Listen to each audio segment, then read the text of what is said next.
Welcome back to my channel serial light Malayalam.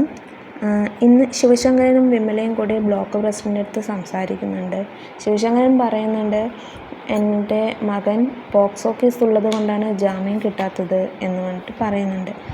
അപ്പോൾ block president പറയുന്നുണ്ട്, പ്രായപൂർത്തിയാകുന്നതിന് മുമ്പ് ഹരി പെൺകുട്ടിയെ ഉപദ്രവിച്ചിട്ടില്ല എന്നുള്ളത് ഉറപ്പ് തന്നെയാണോ എന്ന് പറയുന്നുണ്ട്.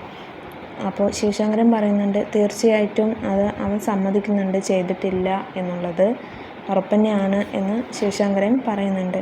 വിമല അതിനിടയ്ക്ക് കയറി പറയുന്നുണ്ട്, എൻ്റെ മകൻ നിരപരാധിയാണ്, കൂടെയുള്ള ഫ്രണ്ട്സ് കാരണമാണ് ഇതിൽ പെട്ടുപോയതാണ്, എൻ്റെ ഹരിക്കുട്ടൻ ഒരു പാവമാണ് എന്ന് പറയുന്നുണ്ട്.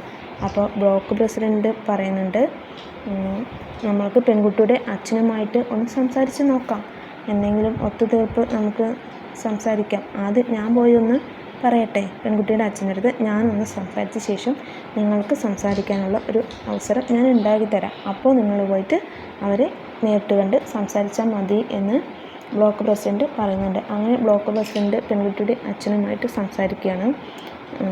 അവർ തമ്മിൽ ചെറിയൊരു പരിചയം ആദ്യം ഒന്ന് പുതുക്കുന്നുണ്ട്. അതിനുശേഷമാണ് കാര്യങ്ങൾ സംസാരിക്കുന്നത്. ഒരു പോക്സോ കേസ് കൂടെ ഇതിൽ ഉൾപ്പെടുത്തിയിട്ടുണ്ട് പോലീസുകാർ. അപ്പോൾ അതിന് നമ്മൾ കറക്റ്റായിട്ടുള്ള തെളിവ് കൊടുക്കണം. അതായത് എവിടെ വെച്ച് നടന്നു, എപ്പോഴാണ്, എങ്ങനെ സംഭവിച്ചു എന്നുള്ള രീതിയിലുള്ള എല്ലാ തെളിവുകളും നമ്മളവിടെ സമർപ്പിക്കണം. എങ്കിൽ മാത്രമേ അതിന് വാല്യൂ ഉള്ളൂ ആ കേസിന്. അല്ലെങ്കിൽ അത് ഈ കേസ് കൊടുക്കാൻ പ്രേരിതനായവർക്കെതിരെയായിരിക്കും പോലീസുകാർ തിരിച്ച് കേസെടുക്കുക. അപ്പോൾ അത് വലിയൊരു പ്രശ്നമായിട്ട് മാറും എന്നുള്ള രീതിയിൽ ബ്ലോക്ക് പ്രസിഡൻ്റ് പറയുന്നുണ്ട്. അപ്പോൾ പ്രഭാകരൻ എന്നാണ് പെൺകുട്ടിയുടെ അച്ഛൻ്റെ പേര്. അപ്പോൾ പ്രഭാകരൻ പറയുന്നുണ്ട്, എന്താണ് ഞാനിനി ചെയ്യേണ്ടത്, ഇതിൽ ഇനി എന്താണ് ഒരു പ്രതിവിധി എന്ന് ചോദിക്കുന്നുണ്ട്. അപ്പോൾ ബ്ലോക്ക് പ്രസിഡൻ്റ് പറയുകയാണ്, നിങ്ങൾ ശിവശങ്കരനെ പോയി കാണണം, ഹരിയുടെ അച്ഛനെ പോയി കണ്ട് സംസാരിക്കണം, എന്നിട്ട് നിങ്ങൾ തമ്മിലൊരു ഒത്തുതീർപ്പിലെത്തണം, അതാണ് ഇതിനുള്ള വഴി, അല്ലെങ്കിൽ ഇത് വേറെ പ്രശ്നമായി മാറും എന്ന് പറഞ്ഞ് പെൺകുട്ടിയുടെ അച്ഛനെ കൺഫ്യൂസ് ചെയ്യിപ്പിക്കുന്നുണ്ട് ബ്ലോക്ക് പ്രസിഡൻ്റ്. അങ്ങനെ എൻ്റെ മകളെ വിൽക്കുന്നതിന് തുല്യമല്ലേ എന്നുള്ള രീതിയിലാണ് പ്രഭാകരൻ സംസാരിക്കുന്നത്. അപ്പോൾ അല്ല, നിങ്ങളൊന്ന് സംസാരിച്ച് നോക്കൂ, ഒത്തുതീർപ്പിലെത്തൂ എന്ന് പറയുന്നുണ്ട്. അങ്ങനെ പറഞ്ഞിട്ട് അവർ തമ്മിൽ പിരിയുകയാണ്. അലീന അച്ഛന് ചായ കൊണ്ട് കൊടുക്കുന്നുണ്ട്. ചായ കൊണ്ട് കൊടുക്കുമ്പോൾ ബാലചന്ദ്രൻ ചോദിക്കുന്നുണ്ട്, ഒരു പുതിയ നല്ല ചായ കിട്ടിയിട്ട് കുറേ ദിവസമായി എന്ന് പറഞ്ഞാൽ അവർ ചിരിച്ച് സംസാരിക്കണം. അതിനിടയ്ക്ക് പറയുന്നുണ്ട്, കോളേജിൽ പോയിട്ട് വല്ലതും നടക്കുമോ എന്ന് സംസാരിക്കുന്നുണ്ട്. അപ്പോൾ അലീന പറയും, ശുഭാപ്തി വിശ്വാസമാണ് ആദ്യം വേണ്ടത്, നമുക്ക് പോയി സംസാരിച്ച് നോക്കാം, എന്താണ് പറയുന്നതെന്ന് നോക്കാം എന്ന് പറഞ്ഞ് അവർ കുറച്ച് നേരം അതേക്കുറിച്ച് സംസാരിക്കുന്നുണ്ട്. അത് കഴിഞ്ഞത് രോഹി വരുന്നുണ്ട്. രോഹിയും കൂട്ടി പോകാനാണ് അലീന നിൽക്കുന്നത്. അപ്പോൾ അവനെ കൂട്ടിയിട്ട് പോകണോ എന്നൊക്കെ ഇടയിൽ ബാലചന്ദ്രൻ ചോദിക്കുന്നുണ്ട്. അപ്പോൾ രോഹിയെ കണ്ടതും ബാലചന്ദ്രൻ പറഞ്ഞു, കുറച്ച് ഉപദേശങ്ങൾ എന്നുള്ള രീതിയിൽ സംസാരിച്ച് കാര്യങ്ങൾ പറയുന്നുണ്ട്. അവർ എന്ത് പറഞ്ഞാലും നിൻ്റെ നന്മയ്ക്ക് വേണ്ടി കൂടിയാണെന്ന് ഓർക്കണം, ആത്മവിശ്വാസം കൈവിടരുത്, അലീന നിനക്ക് വേണ്ടി ഫൈറ്റ് ചെയ്യുന്നതിൻ്റെ 100 ഇരട്ടി നീ നിനക്ക് വേണ്ടി ഫൈറ്റ് ചെയ്യണം എന്ന് രോഹിയോട് ബാലചന്ദ്രൻ പറയുന്നുണ്ട്. രോഹിയും അലീനയും പോകുന്നതും നോക്കി ബാലചന്ദ്രൻ നോക്കി നിൽക്കുകയാണ്. വിമല ഫോൺ വിളിച്ചുകൊണ്ട് നിൽക്കുമ്പോൾ മനു രഞ്ജുവിനെയും കൂട്ടി കാറിൽ വരുന്നു. രഞ്ജു അമ്മയോട് പറയുകയാണ് കാർ ഇറങ്ങിയതും,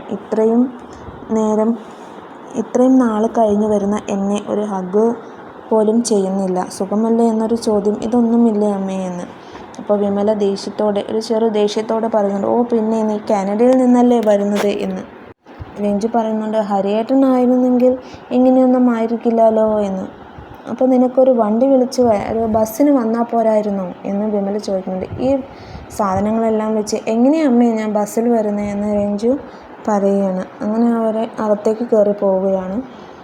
അതിനുശേഷം അവർ ഫുഡ് കഴിക്കുന്നുണ്ട്. അപ്പോൾ രഞ്ജു കഴിച്ചുകൊണ്ടിരിക്കുന്ന ഇടയിൽ അമ്മയോട് ചോദിക്കുന്നുണ്ട്, അമ്മ എന്താ ഭക്ഷണം കഴിക്കുന്നില്ലേ എന്ന്. അപ്പോൾ വിമല പറയുകയാണ്, എനിക്ക് വിശപ്പില്ല തീരെ എന്ന് പറയുന്നുണ്ട്. അമ്മയ്ക്ക് അങ്ങനെ വിശപ്പൊന്നും ഇല്ലാണ്ടിരിക്കാനുള്ള സാധ്യതയില്ലല്ലോ, അമ്മയ്ക്ക് നല്ല വിശപ്പുള്ളതാണല്ലോ എന്ന് രഞ്ജു ചിരിച്ചുകൊണ്ട് പറയുന്നുണ്ട്. അങ്ങനെ മനു അവിടേക്ക് ഫുഡ് കഴിക്കാൻ വേണ്ടി വന്നിരിക്കുകയാണ്. മറ്റു മക്കളെ കൂടി അമ്മ ഒന്ന് ശ്രദ്ധിക്കണം എന്ന് പറഞ്ഞ് മനു പറയുകയാണ്.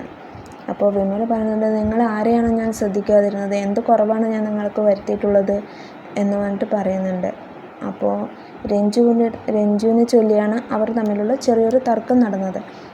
മനു പറയുന്നുണ്ട് രഞ്ജു വന്നിട്ട് വീട്ടിൽ വന്ന് പോയിട്ട് 3 മാസമായി. എന്നിട്ടും അമ്മ ഒന്ന് എന്താണ് എക്സാം എങ്ങനെയുണ്ട്, എന്താണ് വിശേഷം, സുഖമല്ലേ എന്നൊരു ചോദ്യം പോലും ചോദിച്ചില്ലല്ലോ എന്ന് പറയുന്നുണ്ട്. അപ്പോൾ വിമല പറയുന്നുണ്ട് അങ്ങനെയാണ് ആങ്ങളമാരായ വേണ്ടത്, വിളിച്ച് അന്വേഷിക്കണം വെക്കണം എന്നെല്ലാം പറയുന്നുണ്ട്. അപ്പോൾ രഞ്ജു പറയുന്നുണ്ട് ഇങ്ങനെയൊരു ഏട്ടനെ തന്നതിൽ അമ്മയോട് എനിക്ക് ഒരുപാട് നന്ദിയുണ്ട്. ഞാൻ പരിഹാസങ്ങളും എല്ലാം കൊണ്ട് നിൽക്കുമ്പോൾ റൂമിൽ വന്നിരിക്കുമ്പോൾ വൈകുന്നേരം ആകുമ്പോൾ ഏട്ടൻ വിളിച്ച് ചോദിക്കും എന്താ മോളെ സുഖമല്ലേ എന്ന് പറഞ്ഞിട്ട്. അങ്ങനെ ചോദിക്കുമ്പോൾ അച്ചോ കൊച്ചേ നീ ഓക്കെ അല്ലേടി എന്ന് പറഞ്ഞ് ചോദിക്കാറുണ്ട് ഏട്ടൻ. അങ്ങനെ ഒരു ഏട്ടനെ തന്നതിൽ ഞാൻ അമ്മയോട് ഒരുപാട് നന്ദി പറയുന്നു എന്നൊക്കെ പറഞ്ഞിട്ട് അവർ തമ്മിലൊരു സംസാരമൊക്കെ ഉണ്ടാവുന്നുണ്ട്. അതിനിടയ്ക്ക് മനു പറയുന്നുണ്ട് അമ്മയെ ചക്ക അതിനിടയ്ക്ക് അമ്മ ദേഷ്യപ്പെടുകയാണ്. അപ്പോൾ ചക്ക എന്ന് പറയുമ്പോൾ ചുക്ക് എന്നാണല്ലോ കേൾക്കുന്നത് എന്ന് മനു പറയുന്നു. അപ്പോൾ ഉള്ള മറുപടിയാണ് അമ്മയെ ഭ്രാന്തിയാക്കി നീ നിൻ്റെ മറ്റുള്ളവരെയും കൊണ്ട് കയറി വാ എന്ന് വിമല പറഞ്ഞുകൊണ്ട് ഇന്നത്തെ എപ്പിസോഡ് അങ്ങനെ നിൽക്കുന്നുണ്ട്. Thank you for watching my video.